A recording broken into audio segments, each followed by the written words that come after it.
শুভ দুপুর বন্ধুরা, খেতে বসলাম। তো আজ অনেক কিছু রান্না হয়েছে, চলো তোমাদেরকে আগে দেখিনি।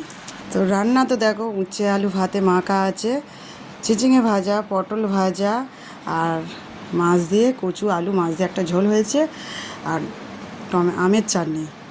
তো বন্ধুরা খেতে বসছি। তোমাদের কী রান্না হয়েছে অবশ্যই কমেন্ট করে জানাতে যেন ভুলো না। আজ একাকেই খেতে হচ্ছে, কারণ মেয়ে তার মাসির বাড়ি গেছে, আর মা পাশের ঘরে খাচ্ছে, আর ভাইদের খাওয়া হয়ে গেছে, বাবার খাওয়া হয়ে গেছে। তো আমিও স্নান করে নিয়েছি, তা স্নান করে খেতে বসছি। তোমরা খাবে তো চলে এসো। আজকে কিন্তু আয়োজনটা খুবই ভালো আছে। মেয়ে মাসির বাড়ি চলে গেল সকালবেলা, জামাইবাবু আনতে এসেছিল, ওর মেসও আনতে এসেছিলো। বঞ্জি ছিল কালকেরে, তো বঞ্জির স্কুল আছে, তা ওকে নিয়ে যেতে, আর আমার মেয়েকেও নিয়ে গেছে, বিকেলবেলা দিয়ে যাবে।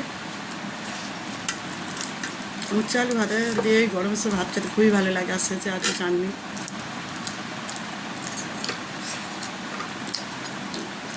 পরে কথা হচ্ছে বন্ধুরা, খেয়ে নিই।